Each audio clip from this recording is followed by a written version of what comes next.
My wife got pregnant by my cousin. You won't believe what happened after 10 years. Hello, read it. Family is supposed to be a source of love, strength, and belonging. It's supposed to be the one thing that never falters, the foundation that holds you up even when everything else collapses. I grew up believing that. I grew up thinking that no matter what happened in life, my family would always be there for me. But I was wrong. My name is Daniel, and I'm 36 years old. I used to have a family once, a big one, full of loud voices, chaotic gatherings, and a never-ending stream of people who always seemed to be in each other's business. We weren't perfect, but we were close. Or at least, that's what I thought. Looking back now, I realized that I was never truly one of them. I was part of the family in name, but I was never part of their inner circle, never the one anyone rooted for. I was just there. I grew up as the quiet kid in a family of strong personalities. My parents, aunts, uncles, everyone had something to say, a story to tell, a presence that demanded attention. Meanwhile, I was the observer, the one who watched from the sidelines, soaking in every detail.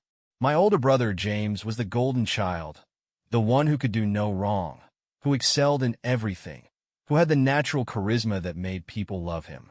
Then there was my cousin Adam. If James was the golden child, Adam was the family's favorite wild card. He was reckless, charming, always pushing boundaries, always getting away with things that would have had anyone else disowned. I learned early on that in my family, status wasn't just about who you were. It was about who they wanted you to be. For years, I played my role well. I kept my head down, did what was expected of me, stayed out of trouble. I was the one who followed the rules, who worked hard in school, who never asked for much. But the problem with being the quiet, responsible one is that people start to assume you don't need anything at all. My achievements were never celebrated the way James's were. My struggles were never sympathized with the way Adam's were. I was just there, the reliable one, the one who never made waves. It wasn't until I left for college that I started to see the cracks in the foundation. I had worked harder than anyone else in my family to get into a good university. I had spent nights buried in books while James coasted by unnatural talent, and Adam found new ways to charm his way out of trouble. I thought that finally I would get the recognition I had been craving. But when the acceptance letter came, my parents barely reacted. There was no celebration, no pride. Just a half-hearted, "That's great, Daniel. Keep it up." Meanwhile, Adam got arrested for a DUI the same week, and the entire family rallied around him, talking about how he was just going through a rough patch. They made excuses for him. They defended him. They supported him. That was the first time I realized that in my family, effort meant nothing. You were either chosen, or you weren't. I went to college with a chip on my shoulder, determined to prove myself. And for the first time in my life, I started to thrive. Away from my family, away from their expectations, I found my own identity. I built friendships, found my own ambitions, carved out a path that was mine and mine alone. I worked through school, took on part-time jobs, hustled to build something for myself. And then I met Olivia.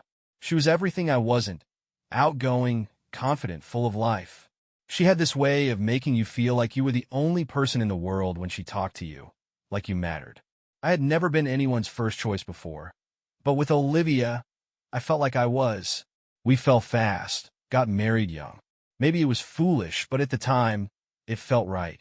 I was finally building something that was mine, a career, a marriage, a future. For the first time, I wasn't just the quiet, overlooked kid in the background. I was someone's partner, someone's priority. The years that followed weren't easy. I worked long hours, trying to climb the corporate ladder, while Olivia pursued her own ambitions. We had dreams, big ones, a house, a family, a life that neither of us had growing up. But dreams cost money, and money required sacrifice. I took on extra shifts, worked weekends, pushed myself beyond exhaustion to make sure we had the life we wanted. Looking back, I can see the mistakes I made. I thought that providing more would make me enough. I thought that if I worked harder, if I built a strong foundation, then nothing could shake us. But what I didn't realize back then was that relationships aren't just built on effort. They're built on who people truly are. And some people will take everything you give them and still crave more. Through all of this, my family remained in the background. We weren't close, but we weren't estranged either. I still showed up for holidays, still called my parents, still played my role as the quiet, dependable son who didn't ask for much. Adam was still the family favorite, still skating through life on charm and second chances. James had moved away, started his own family, distanced himself from the chaos. I should have seen it as a warning sign that even the golden child didn't want to be too involved. The years passed, and Olivia and I started trying for a baby. That's when everything really started to change. Infertility is a quiet kind of grief, one that creeps into the spaces between conversations and settles like a weight on your chest. Every failed attempt felt like a personal failure. Every time Olivia looked at me with frustration, with sadness, with disappointment, it chipped away at something inside me. I threw myself even deeper into work, convinced that if I could just provide enough, then everything else would fall into place. But Olivia was slipping away. At first, I thought it was just stress. She stayed out later, spent more time with friends, became more distant. I told myself it was the pressure, that she needed space. I tried to be understanding, to be patient. What I didn't know was that everything was about to come crashing down. What I didn't know was that while I was struggling to build a future for us, my own family was conspiring behind my back. What I didn't know was that I was about to lose everything. My marriage, my family, my place in the world, because the people I trusted the most had been keeping a secret that would break me. And when the truth finally came out, when the betrayal was laid bare for me to see, they wouldn't just turn their backs on me. They would erase me completely. But what they didn't know was that one day, I would return. And when I did, I wouldn't be the same man they had abandoned. The truth unraveled in pieces. It didn't come crashing down in one dramatic moment. It seeped into my life like poison, slow and undetected, until suddenly I was drowning in it. Olivia's distance had started to feel like a permanent thing. She was home less, quieter when she was there. I noticed how often she checked her phone, how she would turn away slightly when I walked into the room, how she seemed more present in conversations that didn't include me. At first, I ignored it. I told myself it was stress, that our struggles with infertility had created a divide that neither of us knew how to bridge. Then I started noticing other things. She had new clothes, ones I had never seen before. Expensive. Too expensive for someone who had always been cautious about spending. There were new perfumes, a shift in the way she carried herself. She was glowing, not in the exhausted, hopeful way she had when we were trying for a baby, but in a way that I couldn't place. I was exhausted from work, drowning in long hours, but I still tried. I asked if she wanted to take a weekend trip together, just the two of us. I suggested couples counseling, thinking that maybe, just maybe, we could find our way back to each other. She brushed it off. "We're fine," she said. But we weren't. I knew it. She knew it. And then, the real unraveling began. It started at a family gathering, one of those Sunday dinners where everyone talked over each other, pretending we were closer than we actually were. I wasn't in the mood to go, but Olivia insisted. Looking back, I wonder if she knew what was coming, if she wanted me there because she felt guilty, or if she just wanted to see how much longer I would stay blind. I remember feeling out of place that night. Conversations buzzed around me, but I wasn't really part of them. My mother was overly nice in a way that felt forced. My father avoided eye contact. My sister kept looking at Olivia in a way that I couldn't quite read. I stepped outside for some air, and that's when I heard it. Voices low, urgent. My mother, my sister. They were whispering about Olivia. At first, I wasn't paying attention. It wasn't unusual for them to gossip, to meddle in each other's business. But then, I heard my name, and then I heard Adam's. My blood turned to ice. I stepped closer, heart pounding in my chest. They didn't notice me standing there, didn't see me lingering just around the corner, as their words ripped my world apart. They were talking about Olivia's baby, the baby we had never been able to conceive, the baby she was carrying. Adam's baby. I couldn't breathe. At first, I thought I had misheard. There was no way. It wasn't possible. But the more they talked, the clearer it became. My mother knew. My sister knew. They had known for months. My wife had been having an affair with my cousin. She was pregnant with his child, and they had kept it from me. I don't remember much of what happened next. Everything became a blur, a fog of betrayal and disbelief. My hands were shaking as I walked back into the house. I must have looked different because Olivia's eyes met mine, and something flashed across her face. Not guilt, but fear. She knew. She knew that I knew. I don't remember the words that were exchanged. I don't remember the moment Adam realized the secret was out. I don't even remember how I got home that night. All I remember is the overwhelming weight of betrayal pressing down on me, suffocating me. I confronted Olivia the next day. She didn't deny it. She didn't even try to soften the blow. She just stood there, staring at me with a mixture of guilt and something else. Something I didn't recognize at first, but would later come to understand as relief. She had been waiting for this moment. She had been waiting for me to find out. I was the fool who had been fighting for a marriage that had already ended. I was the idiot who had been trying to build a future with someone who had already decided I wasn't part of it. I left that day. I walked out with nothing but the clothes on my back and whatever dignity I had left. But the final betrayal hadn't come yet. The final betrayal was waiting for me in the form of my own family. I expected them to be on my side. I expected rage, disgust, support. I expected my mother to tell me that she was ashamed of Adam, that Olivia was a disgrace, that what they had done was unforgivable. Instead, I was met with silence, then excuses, then the worst thing of all, blame. They told me these things happened. They told me that I had been distant, too focused on work, that Olivia had felt neglected. They told me that Adam and I were both family, that we needed to move past this, that we couldn't let a mistake tear us apart. They told me that I should forgive.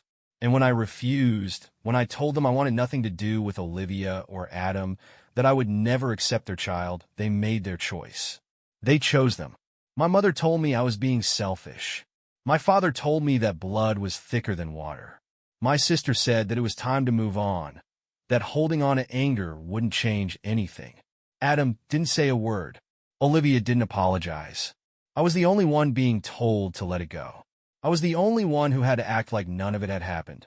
And when I refused, they cut me off completely. One by one, they blocked me. My mother, my father, my sister, my aunts, my uncles, my cousins, they erased me as if I had never existed, as if I was the one who had betrayed them. I was nothing to them. I had lost my wife. I had lost my family. I had lost everything. But they had made a mistake. They thought they were casting me aside. They thought I would wither without them. They didn't realize that they had just set me free. They didn't know that one day I would return. And when I did, I wouldn't be the same man they had abandoned. I would be something far greater. Losing everything doesn't happen all at once. It happens in small, sharp moments that chip away at you until there's nothing left. The first few weeks after I walked away from my marriage and my family were the darkest I had ever known. The silence was unbearable. After years of being surrounded by people, even ones who never truly saw me, I was suddenly alone. It wasn't just that I had lost Olivia and Adam. I had lost my entire family. The people who had been in my life since birth had cut me off without hesitation, as if I had been the one who betrayed them. I hadn't realized how much I had tied my identity to them until they were gone. There were no more calls, no more texts, no more obligations to show up to family gatherings where I was barely acknowledged. For the first time, there was nothing, and in that nothingness, I was left with one bitter, undeniable truth. No one was coming to save me. I had spent my entire life waiting for recognition, for validation, for someone to finally tell me I was enough. But that moment was never coming. No matter how much I had given, no matter how many times I had bent over backward to be the reliable one, the responsible one, the good one, it had never mattered. When it came time to choose, my family had let me go without a second thought. I had two choices: drown in the weight of that realization or use it to become something greater. The first year was survival. I had left with nothing but my clothes, my car, and whatever savings I had managed to keep. I moved into a tiny apartment in a part of town where the walls were thin and the nights stretched endlessly. I worked whatever jobs I could find, doing everything from manual labor to night shifts at a warehouse. The exhaustion became my only constant. The loneliness threatened to break me more than once. There were nights I considered going back, swallowing my pride, pretending it had never happened. I could have begged for forgiveness, accepted their twisted version of events, allowed myself to be dragged back into their world where I was tolerated but never truly seen. But every time I thought about giving in, I remembered the way my mother had looked at me the night I found out. She had known the truth for months. She had chosen him. The same woman who had held my hand as a child, who had told me family was everything, had discarded me the moment I stopped being convenient. There was nothing to go back to. The years that followed were a blur of struggle and relentless work. I threw myself into everything I could, determined to make something of myself. I spent my days working and my nights studying. I learned new skills, picked up certifications, fought for every opportunity that came my way. The more I pushed forward, the less the past haunted me. I was no longer the abandoned son, the betrayed husband, the overlooked cousin. I was something else entirely. Success didn't come overnight, but it came. Slowly, steadily, I built a life that was mine and mine alone. The small, run-down apartment was replaced with something better. The jobs that drained me were replaced with a career that fulfilled me. The loneliness that once threatened to consume me was filled with people who saw me for who I was, not for what I could provide. I became someone they wouldn't even recognize. I never reached out, never called, never let them know what had become of me. As far as my family was concerned, I had vanished. I never appeared at gatherings, never crossed paths with them, never showed any indication that I even existed anymore. And for 10 years, that was fine by me. Then, without warning, the silence broke. The first message came from my sister. A simple text, as if nothing had happened. She asked how I had been, said the family missed me.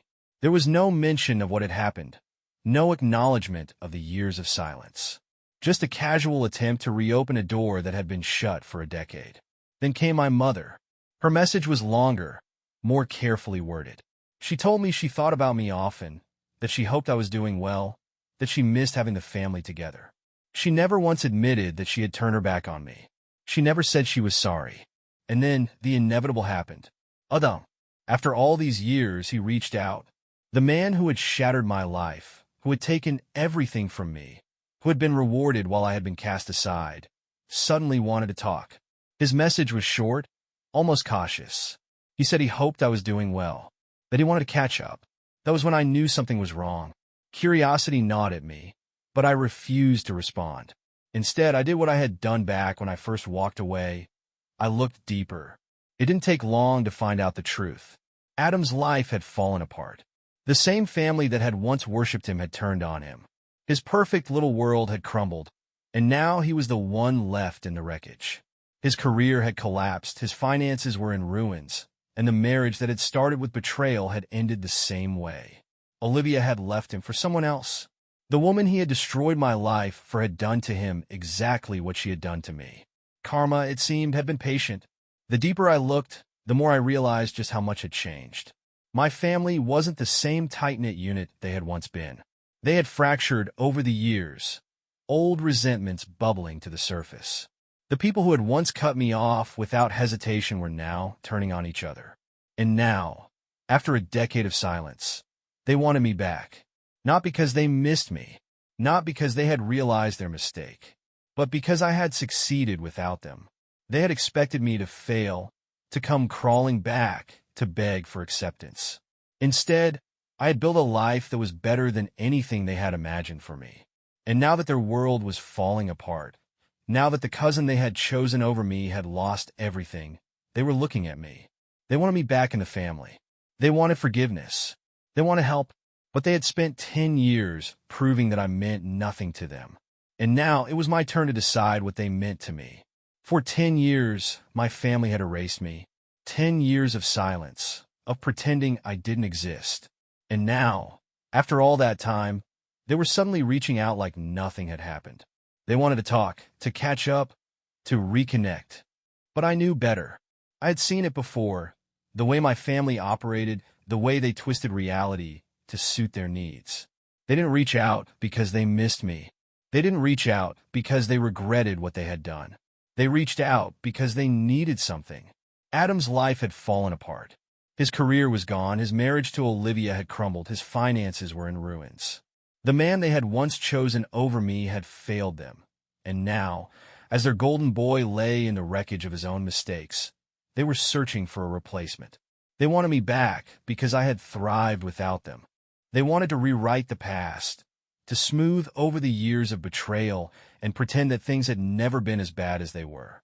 They wanted to absolve themselves of guilt without ever admitting what they had done. But they had underestimated one thing. I wasn't the same man they had abandoned. I ignored the first few messages, waiting to see how far they would go. My sister was the most persistent, sending follow-up texts every few days, acting as if we had simply lost touch rather than the truth, that she had blocked me out of her life the moment I refused to forgive Adam. My mother's messages were less frequent, but more carefully crafted. She talked about family, about how much she missed me, about how we should put the past behind us. Then, out of nowhere, I received a message from a number I didn't recognize. It was a short, vague message asking if we could talk. There was something about it that didn't sit right with me. It wasn't demanding like my sister's texts, and it didn't have the forced warmth of my mother's messages. It felt cautious, uncertain. Something in my gut told me to call the number. When the voice on the other end picked up, my world shifted. It wasn't Adam. It wasn't Olivia. It wasn't even a family member. It was Olivia's child, the child that was supposed to be Adam's, the child that had been the reason for my exile, the reason my family had turned on me, the reason I had lost everything. But he wasn't a child anymore. He was a teenager now, old enough to question things, old enough to start searching for the truth. And what he told me in that phone call shattered everything I thought I knew. Adam wasn't his father. He had recently taken a DNA test. Not because he had any suspicions. He had simply been curious about his ancestry, wanting to trace his roots. He had taken the test expecting to see what percentage of his DNA came from which parts of the world, to confirm what he had always been told. But instead, he had found a blank space where Adam's DNA should have been. Adam wasn't his father. I had spent a decade believing that Olivia had cheated on me with Adam, that she had gotten pregnant with his child, that my family had betrayed me by choosing him over me. That had been the reason for everything, the exile, the silence, the years of pain. But it had all been a lie. The child Olivia had been carrying all those years ago, he was mine. I felt my breath leave my body as I processed the weight of that truth. Everything I had lost, everything I had suffered through, had been based on a lie. Olivia had never been sure who the father was, but she had let everyone, including me, believe that it was Adam. She had chosen the version of the truth that was most convenient for her, the one that allowed her to build the life she wanted. My family had cut me off, erased me, abandoned me for a child that had been mine all along. I sat in silence, gripping the phone, as his voice filled the space around me. He told me that he had spent years feeling like something was missing. He had never fit in with Adam, had never felt a real connection with him. He had been raised by a man who had never truly wanted him. And now, after finding out the truth, he had started searching for me, for his real father. I barely managed to keep my voice steady as I asked him if Olivia knew. She did. She had known for years. She had found out after he was born, but by then, the story had already been told. It was too late to undo it without unraveling everything. Admitting the truth would have meant admitting that she had lied to everyone, that she had stolen a decade of my life from me. So she had kept it buried. She had let my family believe I was nothing, had let Adam raise my child, had let me suffer for years without a second thought. And now, the lie was finally collapsing. The reason my family had started reaching out wasn't just because Adam had failed them. It wasn't just because Olivia had left him, or because their lives had fallen apart. It was because the truth had come out, and for the first time in 10 years, they needed me to fix the mess they had created. My son wanted to meet me. Olivia wanted to control the damage. My family wanted to rewrite history. They all wanted something from me. But after 10 years of silence, they had forgotten who I had become. I wasn't the man they had abandoned. I wasn't the man they could manipulate. And now, for the first time in a decade, I held all the power. Holding the truth in my hands after 10 years of silence should have felt like a victory. But all I felt was rage. Not the blinding kind, not the explosive kind. It was colder than that. Heavier. The kind of rage that settles into your bones and changes you permanently. For a decade, I had been nothing to them. They had erased me without hesitation, let me believe I was unwanted, discarded me like I was an inconvenience. They had watched me suffer and never once corrected the lie that destroyed my life. And now, after all these years, they wanted to crawl back, to rewrite history, to act like none of it had happened. But the past wasn't something you could just smooth over with empty words and forced smiles. The past had already been written in blood, betrayal, and silence. My son had been kept from me. My family had chosen to forget me. And now, they were coming back because they had no other choice. The messages didn't stop. My mother sent more, carefully worded texts about healing, about forgiveness, about moving forward. My sister tried guilt, telling me that life was too short to hold on to resentment. Even Adam reached out, though his words were emptier than the rest. Not a single one of them apologized, because to them, this wasn't about righting a wrong. It was about repairing their own fractured lives. Adam was alone now. Olivia had left him. His career had crumbled, and the family that had once worshipped him had turned their backs the moment they realized he was nothing without me to be their scapegoat. And Olivia? She wanted control. I could see it in the way she maneuvered, the way she tried to frame things as if this had just been a complicated situation. She wanted me back in my son's life, but on her terms. She wanted to dictate how things would unfold, how much involvement I would have, how the truth would be handled. But she had lost that right the moment she took my son from me. I had spent so many years wondering what I would do if they ever came back. I had imagined every scenario, screaming at them, confronting them, demanding answers that would never satisfy me. But now that the moment had arrived, I realized something terrifying. I didn't care anymore. They had spent a decade proving they didn't need me, and now I was going to return the favor. I responded to my mother first. I told her she didn't need to contact me again, that whatever bond we had once shared had died the day she chose to stay silent, that she wasn't my family anymore. I didn't wait for a response. I blocked her number. I sent my sister a single message. You let them erase me. Now I'm erasing you. Then I blocked her too. I didn't even bother responding to Adam. There was nothing left to say. He wasn't worth the breath it would take to acknowledge him. That left only Olivia. She was the one I had to deal with carefully, because no matter how much I hated her, no matter how much she had taken from me, she was still tied to me through the one thing that mattered. My son. The first meeting felt unreal. 10 years had passed, and yet, sitting across from him, it was as if time had folded in on itself. I could see myself in him, not just in the way he looked, but in the way he held himself, the quiet hesitation, the cautious way he studied me. He had spent his whole life being told a version of events that painted me as a ghost, an absence, a figure barely worth mentioning. And yet, here he was wanting to know who I really was. He told me that everything he had known about his life had been shattered the moment he saw the DNA test results. He had grown up feeling like something was missing, like he didn't quite belong in the life he had been given. And now, for the first time, he understood why. I could see the anger in his eyes, not toward me, but toward Olivia, toward Adam, toward the family that had fed him a lie for years. He was hurt, lost, trying to make sense of everything. And then he asked me something that made my breath catch in my throat. He asked me if he could come live with me. The weight of that moment settled deep inside me. It wasn't just a question, it was a choice. A choice to leave behind the life he had known, the people who had raised him, the family that had built itself on lies. A choice to step into something unknown, something real. I told him the truth, that I wanted him in my life, that I had always wanted him in my life, that the decision wasn't mine to make, it was his. He took a long moment before answering. I could see the war in his mind, the conflict of loyalty and betrayal, the struggle between the family that had raised him and the father who had been erased from his life. And then he made his choice. He chose me. He chose to leave behind the people who had lied to him, to walk away from the past that had been built on deception. He chose the truth, even though it meant starting over completely. Olivia tried to fight it. She tried to claim that I was manipulating him, that he was just confused, emotional, not thinking clearly. But it wasn't her decision to make anymore.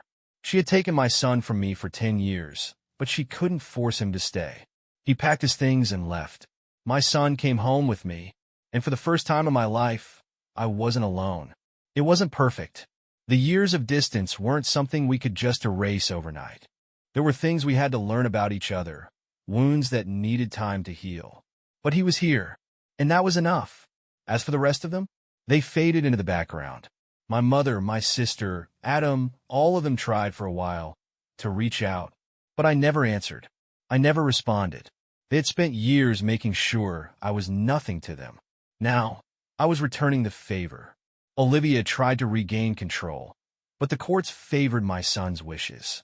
He was old enough to decide where he wanted to be, and he had chosen to be with the father who had never abandoned him, only been stolen from him. The past couldn't be undone. The years that had been taken from me were gone forever. But the future? The future was mine to build, and I was never going to let anyone take that from me again.